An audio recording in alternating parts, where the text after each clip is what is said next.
Marijuana Impaired Driving, a report to Congress.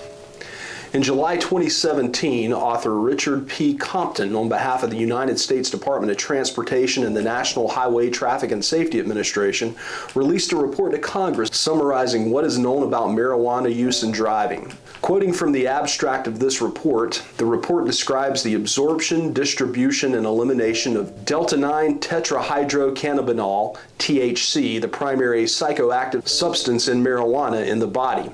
It contrasts this process with the absorption, distribution, and elimination of alcohol in the body, as they're very different processes. The poor correlation of THC concentrations in the blood with the impairment is discussed, along with the implication that setting per se levels is not meaningful. Some of the challenges of measuring driving impairment resulting from marijuana use are reviewed. State laws relating to marijuana and driving are presented. What is known about the prevalence of marijuana impaired driving and the crash risk associated with marijuana impaired driving is reviewed. Finally, the report presents information on training for law enforcement to detect marijuana impairment in drivers, the feasibility of developing an impairment standard for driving under the influence of marijuana, and recommendations for increasing data collection regarding the prevalence and effects of marijuana impaired driving. So, using this report as our guide, we'll review just exactly what this report has to say about marijuana impaired driving and gain some real clear understanding of just what the government is looking for in these cases. I have a feeling this will be fun. Come with me. We'll start with some basic statements we believe the report lays out to be true, and then based on those statements, give examples from the report by paragraph and page number that we believe can make an argument. So without further ado, the first statement we're going to make is THC in the blood is not a reliable indicator of impairment or of recent use of marijuana. From page 8 in the first paragraph of the report, quote, THC level in blood or oral fluid does not appear to be an accurate and reliable predictor of impairment from THC. Also, when low levels of THC are found in the blood, the presence of THC is not a reliable indicator of recent marijuana use, end quote. From page 14, paragraph 1, quote, the presence of THC in the driver's body has not been shown to be a reliable measure of marijuana impairment of driving. On that same page in the second paragraph, quote, these toxicological tests confirm presence of THC, but they do not indicate driver impairment or necessarily indicate recent marijuana use when the THC levels are low, end quote.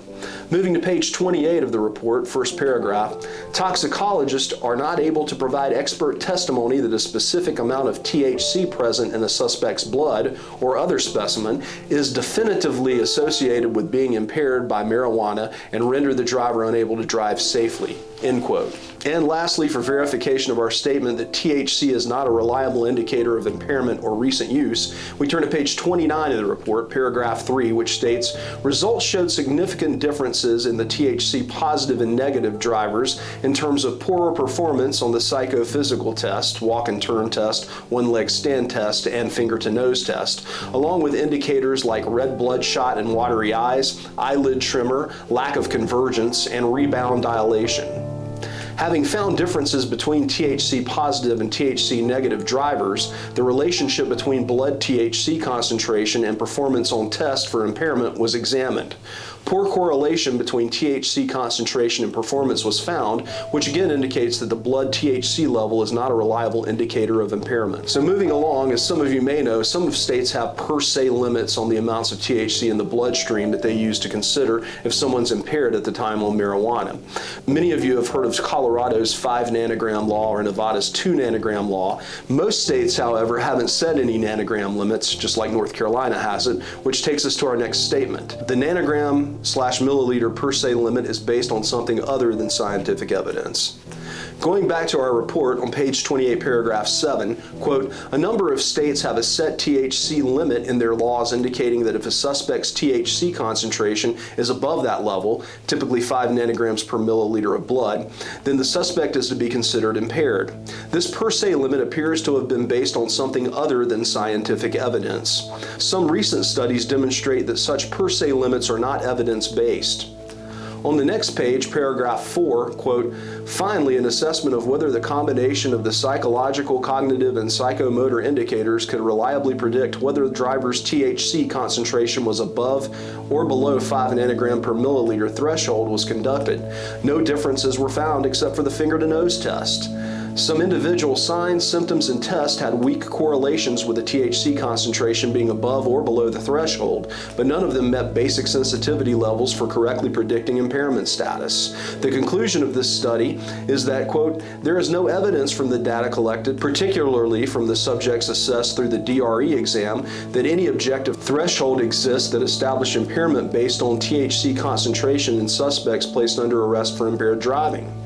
This takes us to our next premise. Administration alters THC levels in individuals. From page 11, the second paragraph, as a result of the differences in how subjects conduct the smoking regime, inhalation rate, depth of inhalation, and time between inhalation and exhalation, fairly wide differences in blood THC levels are likely between subjects. So we're left with this. Significant research data does not translate into practically significant impairment in the field.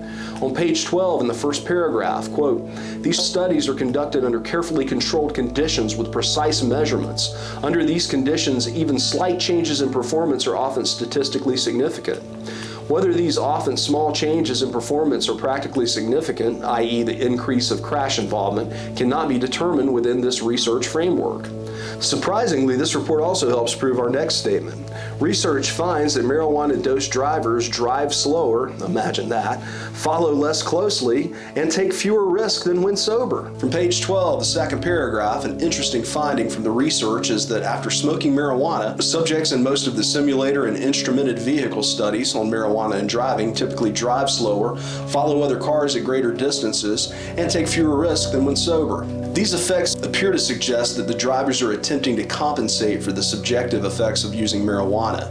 In contrast, subjects dosed with alcohol typically drive faster, follow at closer distances, and take greater risks. Page 23, paragraph 2, quote, the existing epidemiological research, both culpability and case control studies, have produced contradictory estimates of risk for marijuana use. Some of these studies have suggested marijuana use has minimal or no effect on the likelihood of crash involvement, while others have estimated a small increase in the risk of crash involvement. On page 24 in the first paragraph, two studies are explained showing that marijuana use reduced the risk of crash involvement. From that same page on paragraph 4, the recent population-based study known as Driving Under the Influence of Drugs, Alcohol, and Medicines, DRUID, is the largest study of this type. This study, conducted in 9 European Union countries, Belgium, Denmark, Finland, Italy, Lithuania, and Netherlands, used seriously injured crash-involved drivers, while Norway, Portugal, and Sweden used fatally injured drivers. Page 25, in the first paragraph, drivers positive for THC were estimated to be at elevated risk, 1 to 3 times that of drivers not positive for THC, similar to drivers with BAC levels between 0.01 to less than 0.05. Page 26, second paragraph, when the odds ratios were adjusted for demographic variable of age, gender, and race ethnicity, the significant increased risk of crash involvement associated with THC disappeared. The adjusted odds ratio for THC positive drivers was 1.05, 95% confidence limit of 0.86 to 1.27. This adjusted odds ratio was not statistically significant. This takes us to our next premise. Methods for detection by law enforcement are not evidence-based and reliable. From page 13 in the third paragraph, there are currently no evidence-based methods to detect marijuana-impaired driving, and later in that paragraph, the psychoactive ingredient in marijuana, delta-9 tetrahydrocannabinol, THC, does not correlate well with impairment. From the following paragraph, same page, marijuana has been shown to impair critical driving-related skills, including psychomotor abilities like reaction time, tracking ability, and target detection. Cognitive skills like judgment, anticipation, and divided attention are executive functions like route planning and risk-taking. However, available research does not support the development of such a psychomotor, behavioral, or cognitive test that would be practical and feasible for law enforcement use at this time. It's certainly possible that when more research has been conducted on the impairing effects of marijuana use on driving that can be shown to increase the risk of crash involvement, that it may be possible to develop such a test in the future. This report to Congress emphasizes the use of drugs that impair drivers, advanced roadside impaired driving enforcement, ARIDE, and drug recognition experts, DRE. On page 26, paragraph 8, NHTSA developed an 8-hour course, Drugs That Impair Driving, which can be used in conjunction with the standardized field sobriety test training. NHTSA considers SFST training the foundation for all impaired driving detection training.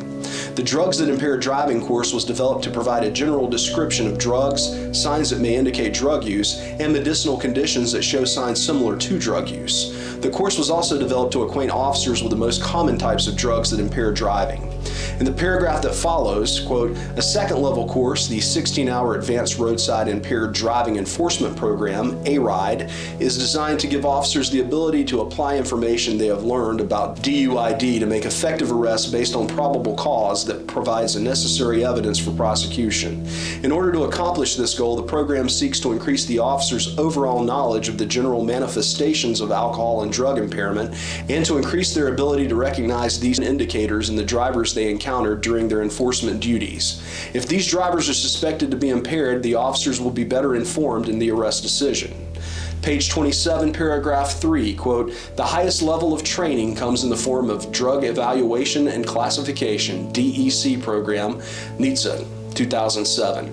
And finally, in the following paragraph, the DEC program has expanded to all 50 states and the District of Columbia. There are currently over 8,000 certified DREs in the program. The ARIDE training is not designed to provide the same level of expertise as that demonstrated by DREs. An ARIDE trained officer who encounters a suspected marijuana impaired driver would likely summon a DRE to conduct the DEC program evaluation if one is available. I hope this video aids in your understanding of the government's position on marijuana impaired driving.